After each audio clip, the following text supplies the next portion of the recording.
नमस्कार, बहुत बहुत स्वागत है आपका आपके अपने ऑनलाइन इंस्टीट्यूट निषाद ज्ञान के यूट्यूब प्लेटफॉर्म पर। मैं नितिन उपाध्याय आपका स्वागत करता हूं, अभिनंदन करता हूं आपके अपने प्लेटफॉर्म पर। आज जो है समानुपात की उसी श्रृंखला को आगे बढ़ाते हुए हम पहुंचे हैं आय व्यय पर आधारित प्रश्नों पर।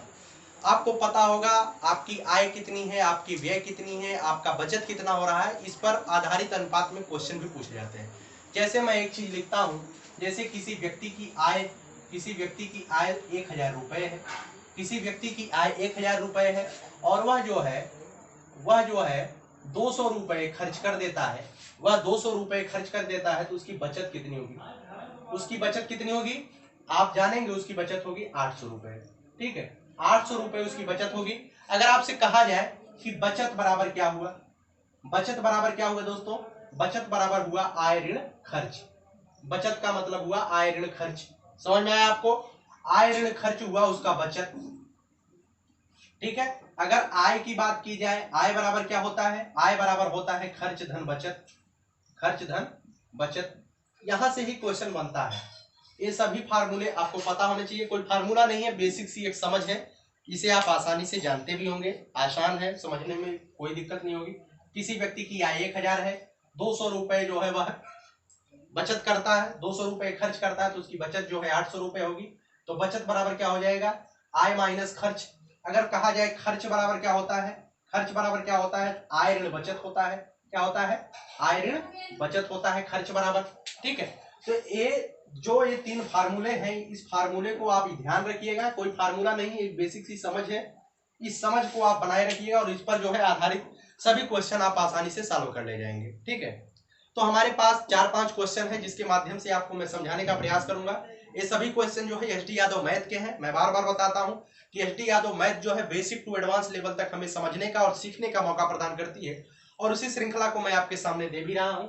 तो चलिए, इसे आपने समझ लिया होगा। अब सवाल पर चलते हैं। बहुत ही बेहतरीन तरीके से सवाल को समझाते हैं कि सवाल कैसे आता है परीक्षाओं में। ठीक है, तो सवाल आपके सामने ब्लैक बोर्ड के ऊपर लिखा रहेगा, यहाँ पे सवाल लिखा रहेगा और मेरे हाथ में एक पेज है, मैं उस सवाल को पढ़ता हूं। जैसे सबसे पहला क्वेश्चन है दोस्तों, सबसे पहला क्वेश्चन है दो व्यक्तियों की आय का अनुपात, दो व्यक्तियों को आय का अनुपात, आय का अनुपात 5:3 है। मतलब दो व्यक्तियों की आय क्रमशः 5x और 3x मैंने मान लिया। आय को कितना मान लिया मैंने? 5x और 3x। थोड़ा सा और नीचे लिखते हैं, आय को मैंने मान लिया 5x और 3x। ठीक है, दो व्यक्तियों में आय का अनुपात 5x और 3x है। ठीक है, और व्यय का अनुपात 9:5 है। व्यय कितना है दोस्तों? व्यय का अनुपात कितना है? 9:5 है।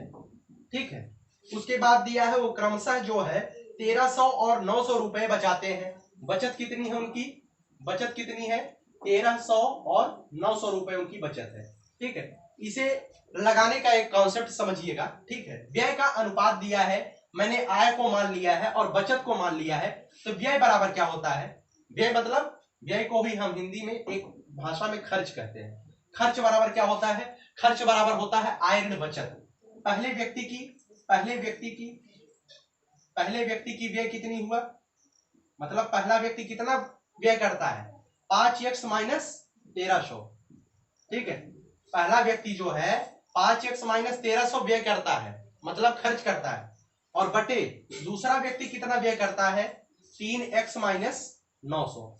3x माइनस 900 जो है दूसरा व्यक्ति व्यय करता है, और व्यय का अनुपात दिया गया है। मैं इसी वजह से इसे बटे में लिखा हूं क्योंकि इसका अनुपात हमें पता है 9:5। मतलब अनुपात मतलब 9/5 आपको पता है। अब इसका जो है तिर्यक गुणा करके आप आसानी से इसका मान निकाल सकते हैं। आप गुणा करिए, 5×5 = 25x minus 13×5 65, 6500 minus is equal to 9×3 = 27x minus 9×9 = 8100। ठीक है, अब इसे जो है पक्षांतर करिए, 27x को इधर लाएंगे, 25 के पास -2x हो जाएगा, -2x इक्वल टू हो जाएगा 8100 माइनस 8100। ठीक है, प्लस 6500, इसमें से 6500 घटा दीजिए, 0 0 11 से 5 गया 6 और 7 में 6 गया 1। ठीक है, तो यहाँ पे माइनस का 1600 आएगा। x इक्वल टू कितना आ जाएगा? x इक्वल टू आ जाएगा 800। ठीक है, अब पूछा गया है क्या? प्रत्येक की आय पूछा गया है। जब आपको x की वैल्यू पता चल गई तो आय तो आपको पता चल जाएगी। पहले व्यक्ति की आय कितनी हो जाएगी? 8×5 = 40। ठीक है, 4000, पहले व्यक्ति की आय कितनी हो गई 4000, और दूसरे व्यक्ति की आय कितनी हो गई 2400 रुपए। ठीक है, आपको पता चल गया। क्वेश्चन को एक बार पुनः समझने का प्रयास करिएगा। इसमें कहा गया है दो व्यक्तियों में आय का अनुपात 5:3 दिया गया है। मैंने डायरेक्टली इनका आय 5x और 3x मान लिया।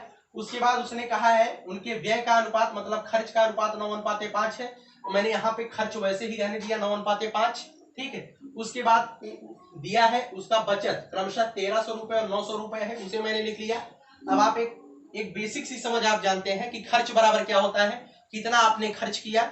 अगर आपके पास आय है और बचत है, खर्च कितना करते हैं, जितनी आय है उसमें से अगर आप बचत को घटा देते हैं तो उतना ही आप व्यय करते हैं, उतना आप खर्च करते हैं। तो मैंने खर्च को लिख दिया 5x - 1300 बटे पहले व्यक्ति का खर्च हो गया और दूसरे व्यक्ति का खर्च हो गया आय माइनस बचत मतलब 3x - 900, और इसका जो है अनुपात 9:5 है, मतलब अनुपात का मतलब होता है बटा 9/5 यहाँ पर मैंने लिख दिया। और उसके बाद इस इक्वेशन को सॉल्व किया, x का मान हमें कितना प्राप्त हो गया 800 प्राप्त हो गया। अगर x का मान 800 है, पहले व्यक्ति की आय 8×5 = 40, 4000 रुपए, और दूसरे व्यक्ति की आय 8×3 = 24, 2400 रुपए आपको प्राप्त हो गई।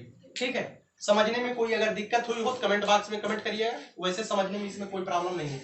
चलिए चलते हैं अगले क्वेश्चन की तरफ। अगला क्वेश्चन क्या है, बहुत ही मजा आने वाला है इस सेशन में, बहुत ही आसान होते हैं सवाल, बशर्ते आपको केवल बेसिक सी समझ होनी चाहिए। जो बेसिक समझ होती है उसे आप बरकरार रखिए, तो इस सवालों को करने में आपको कोई दिक्कत नहीं होने वाली है। दूसरा सवाल है फ्रेंड्स, दूसरा सवाल क्या है, मैं दूसरा ले लेता हूं।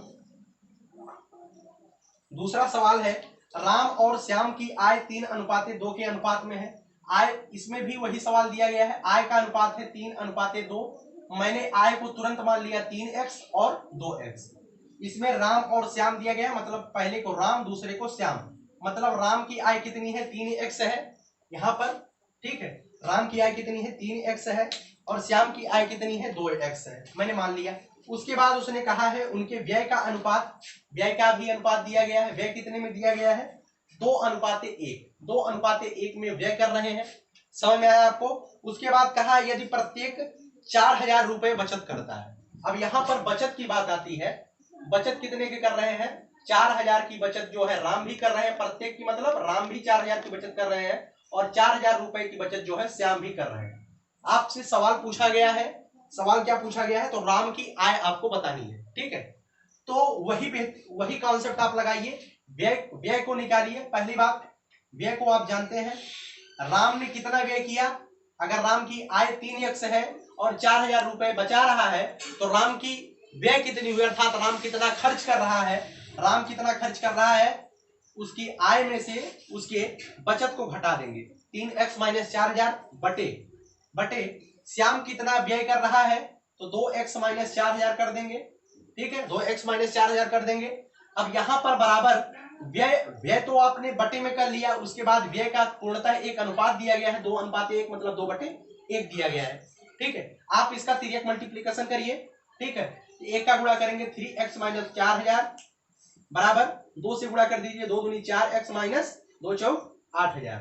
ठीक है, अब इसका जो है आप इधर लाएंगे, माइनस का हो जाएगा, माइनस का x इक्वल टू आप इसे उधर लेके जाएंगे तो हो जाएगा माइनस का 4000, माइनस से माइनस कैंसिल हो जाएगा, अर्थात x की वैल्यू कितनी आ जाएगी, x की वैल्यू आ जाएगी 4000 रुपए, रुपए 4000। ठीक है, रुपया 4000 इसकी वैल्यू आ जाएगी।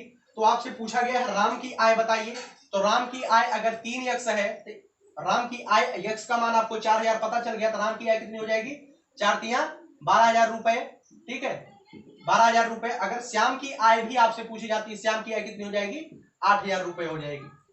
समझ में आया ना आपको, कोई दिक्कत है समझने में। देखिए यहां पर मैं रुपया का जो निशान है उसे पहले लिख रहा हूं, रुपए का निशान सबसे पहले आप लिखिएगा, क्योंकि रुपया जो है एक चिन्ह है, एक सिंबल है, सिंबल को बाद में नहीं लिखते हैं, सिंबल को पहले लिखते हैं। डॉलर के सिंबल को डॉलर दो इस तरीके से लिखा जाएगा, अगर डॉलर 200 है तो इस तरीके से लिखा जाएगा।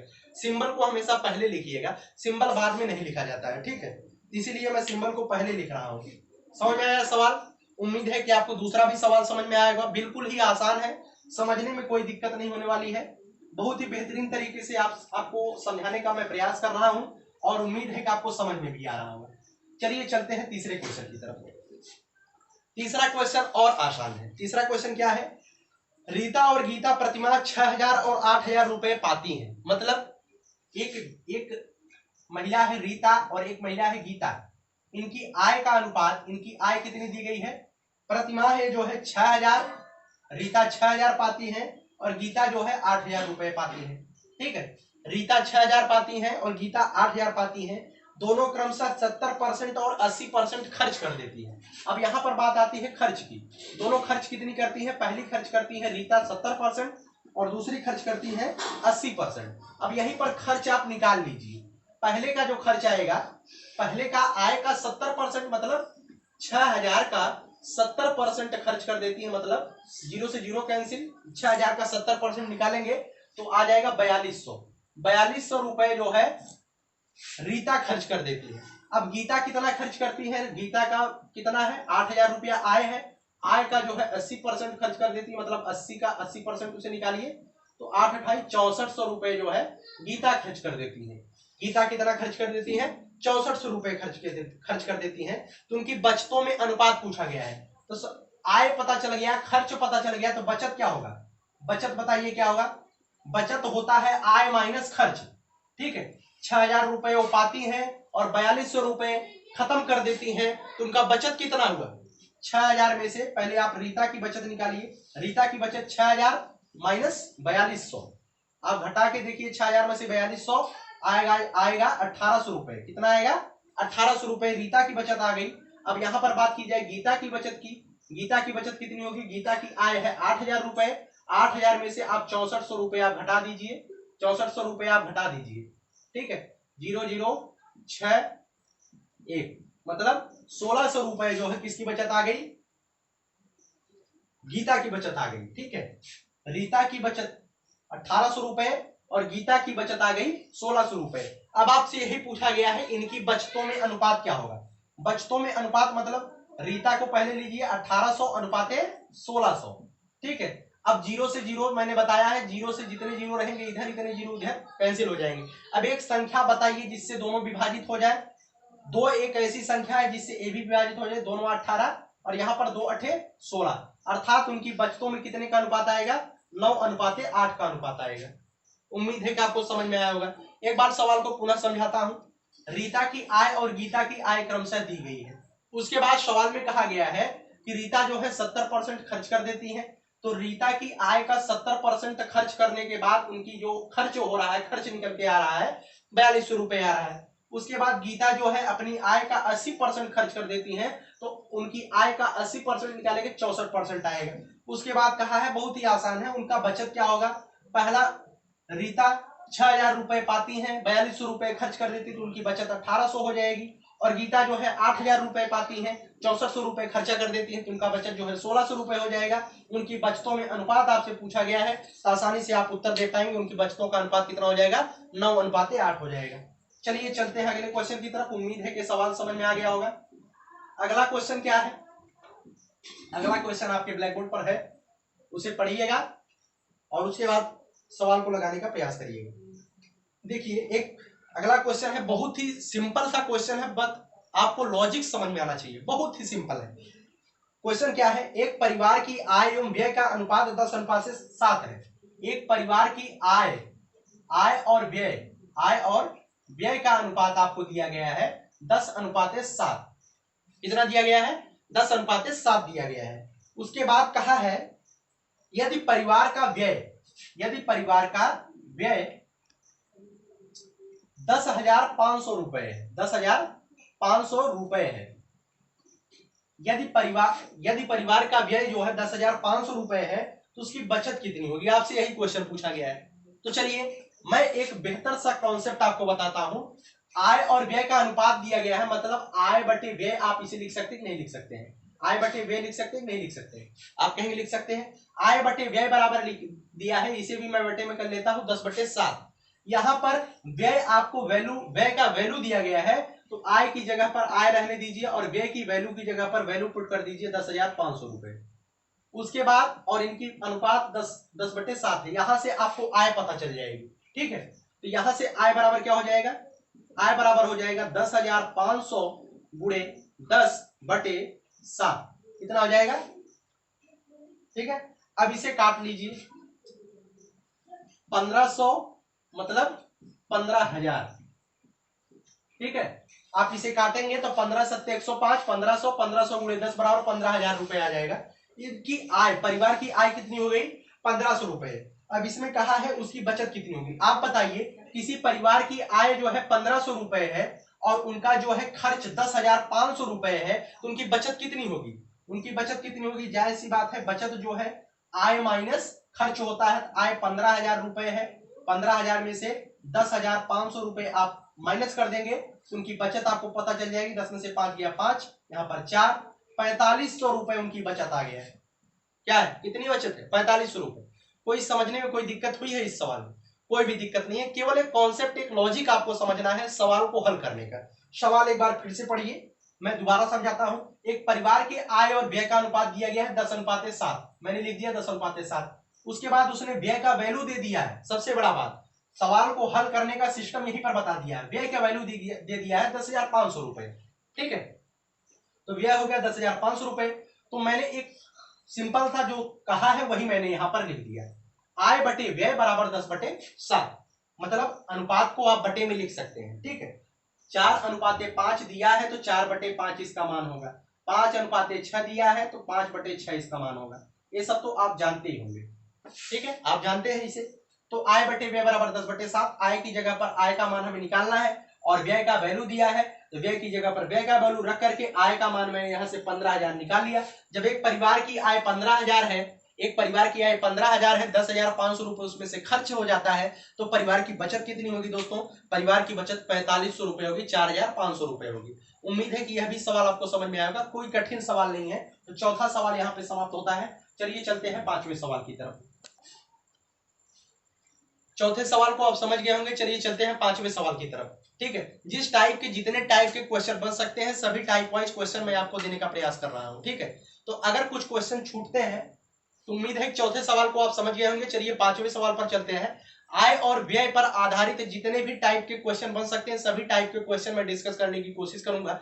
उम्मीद है कि अगर इस वीडियो में नहीं कवर होता है तो किसी दूसरे वीडियो में कवर कर दूंगा, ठीक है। तो ज्यादा लंबी वीडियो हो जाती है तो देखने में आपको वाव लगता है, इसलिए मैं छोटा वीडियो बनाने का प्रयास करता हूं। तो चलिए चलते हैं पांचवें सवाल की तरफ। पांचवा सवाल क्या है दोस्तों, पांचवा सवाल है ए और बी की आय 5:3 है। दिया है ए और बी की आय, ए और बी की आय जो है 5:3 है। मतलब मैं क्लियरली आपको बताता हूं, आय दिया है तो डायरेक्टली आप पूछे 5x और 3x कर लीजिए। उनकी आय जो है 5x और 3x हो गई, समझ में आया। उनकी आय में अनुपात दिया है 5:3, तो उनकी आय मैंने मान लिया ए की आय 5x और बी की आय 3x, ठीक है। चलिए उसके बाद कहा है दो आदमी नहीं है, दो आदमियों की इसमें आय दिया है। उसके बाद उसने जो खर्च दिया है, खर्च दिया है 3 आदमी की, ए बी और सी की। ए बी और सी तीनों का खर्च दिया है। तीनों के खर्च में अनुपात है 8:5:2000, 2 का अनुपात है। 8:5:2 का अनुपात है। उसके बाद दिया है यदि रुपया 2000, यदि सी जो है, यहां पर क्या क्वेश्चन क्या कहा है, यदि सी जो है 2000 रुपए खर्च कर देता है, यदि सी 2000 रुपए खर्च कर देता है, ध्यान से समझिएगा इस लॉजिक को। यदि सी 2000 रुपए खर्च कर देता है दोस्तों, अगर सी जो है 2000 रुपए खर्च कर देता है तो बी कितने का खर्च करेगा भैया, बी 5000 खर्चा करेगा। यहां से जब 1000 से मल्टीप्लाई है तो यहां भी 1000 से हम मल्टीप्लाई कर देते हैं और यहां भी मैं 1000 से मल्टीप्लाई कर देता हूं। अब आपको डायरेक्टली यहां पे अनुपात नहीं, यहां पर आपको सीधा सीधा वैल्यू पता चल गया, सीधा सीधा क्या पता चल गया, वैल्यू पता चल गया। अगर सी जो है 2000 रुपए खर्चा करता है, मानिए सी 2000 रुपए खर्चा कर देता है तो सी का खर्चा 2000 तो आ गया। यहां पर 8:5:2 का अनुपात है, तो मतलब 5 जो है, बी जो है 5000 रुपए खर्च करता है और सी जो है 8000 रुपए खर्च करता है। कोई दिक्कत है सवाल को समझने में, नहीं। उसके बाद कहा है और बी जो है 700 रुपया बचाता है। इसमें दिया है अगर बी जो है 700 रुपया बचाता है, बचत किसकी दी गई है, बी की बचत दी गई है। बी की बचत है 700 रुपए, बी की बचत कितनी है, 700 रुपए बी की बचत है। अर्थात बचत बराबर क्या होता है, बी कितना कमा रहा है दोस्तों, बी कमा रहा है 3x, बी कितना कमा रहा है, 3x कमा रहा है, और यहां से आपको वैल्यू पता चल गया है, बी 5000 रुपया खर्च भी कर देता है। तो 3x माइनस 5000 करेंगे तो बराबर कितने का आएगा, यही बराबर आ जाएगा 700 रुपए के। मतलब एक बार पुनः समझिएगा, बी जो है 700 रुपया बचत करता है। बी कितना बचत करता है, 700 रुपया। यहां पर मैं 700 रुपया लिखा, और उसका बचत जब उसके बचत को कंप्रोमाइज करेंगे, उसके बचत को कस्टमाइज करेंगे, तो उसका बचत कितना आ जाएगा, वो क्लियरली कमा रहा है 3x रुपए, मतलब उसकी आय 3x है, और उसकी जो खर्च है, यहां पर खर्च की वैल्यू आपको पता चल गई है। आय में से जब खर्च को घटाएंगे तो उसकी बचत पता चल जाएगी, और यहां से x की वैल्यू आपको पता चल जाएगी। 3x इक्वल टू कितना हो जाएगा दोस्तों, 5700 हो जाएगा। 3x equal to 5700, x equal to 1900 आ जाएगा। कितना आ जाएगा, रुपया 1900। अर्थात जब x की वैल्यू पता चल गई 1900 रुपए, तो आपसे पूछा गया है a की बचत कितनी होगी। क्या पूछा गया है, ए की बचत पूछा गया है। सबसे पहले जब x की वैल्यू आपको पता चल गई, ए की आय आपको पता चल जानी चाहिए। 1900 रुपए x का मान है, तो ए की आय कितनी हो जाएगी दोस्तों, ए की आय हो जाएगी 9500 रुपए। कितनी हो जाएगी, 19 पचे 9500 रुपए। अगर ए की आय 9500 रुपए है और ए का खर्च 8000 रुपया है, यहां पर आय निकल गया और यहां पर खर्च निकल गया। ए की आय 95000 रुपए, 9500 रुपए, और बी की ए का खर्च जो है 8000 रुपए है, तो ए की बचत कितनी होगी, ए की बचत कितनी होगी भैया, ए की बचत होगी 9500, मतलब उसके आय में से उसके खर्च को जब हम माइनस कर देंगे तो उसकी बचत निकल आएगी 1500 रुपए। ए की बचत कितनी हो गई, 1500 रुपए ए की बचत हो गई।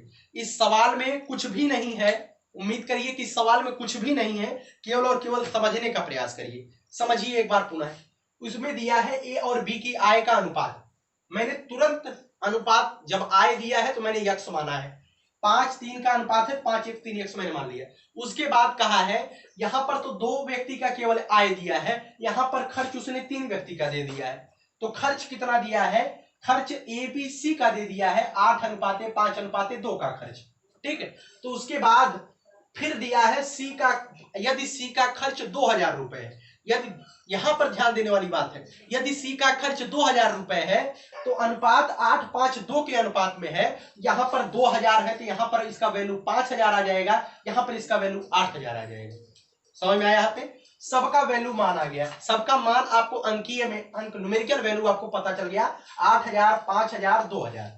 उसके बाद सवाल में क्या कहा है, उसके बाद सवाल में कहा यदि बी 700 रुपए बचाता है, सवाल में कहा यदि बी 700 रुपए बचाता है, तो बी का बचत जो है 700 रुपए हो गया। क्लियर वैल्यू कितनी होगी, 700 रुपए। लेकिन जो इस सवाल में है, सवाल में 700 किसके बराबर है, सवाल में बी की आय 3x है और बी जो है 5000 रुपया खर्चा करता है, तो उसकी आय में से जब हम 5000 निकालेंगे तो उसका खर्च हमें पता चल जाएगा। उसकी आय 3x है, 3x minus 5000 is equal to कितना हो जाएगा, 7000। यहां से x का वैल्यू निकाल लेंगे, x का वैल्यू हो जाएगा 1900 रुपए। उसके बाद क्वेश्चन थोड़ा सा और घुमाया है, क्वेश्चन में कहा है ए की बचत आपको बतानी है। तो सबसे पहले जब आपको x का वैल्यू पता चल गया तो x का मान रख करके ए की वैल्यू निकाल लेंगे। तो ए का जो आय निकल के आएगी 19 बचे 9500 रुपए, ए की आय आपको पता चल गई। ए की आय कितनी पता चल गई, 9500 रुपए। तो ए की बचत, ए की आय पता है, ए का खर्च पता है, ए की बचत आपको नहीं पता चलेगी। जितना आप कमा रहे हैं और जितना आप खर्च कर रहे हैं, दोनों को घटा देंगे तो आपको बचत पता चल जाएगा। 9500 रुपए इसकी आय है, 8000 रुपए खर्चा करता है, 1500 रुपए बचत होता है, ठीक है। तो उम्मीद करते हैं कि यह सेशन आपको अच्छा लगा होता। 5 सवाल आपके सामने दिए गए हैं जो कि बहुत ही इंपॉर्टेंट है। आय व्यय पर आधारित ऐसे ही सवाल पूछे जाते हैं, कहीं बाहर से क्वेश्चन नहीं आते हैं। कोई भी एग्जाम आप उठा के देख लीजिए, जहां से क्वेश्चन पूछे जाते हैं ऐसे ही क्वेश्चन पूछे जाते हैं। तो उम्मीद है कि सवाल आपको समझ में आए होंगे और सेशन का आनंद आपने अच्छे से लिया होगा। बहुत बहुत धन्यवाद। जय हिंद, जय भारत।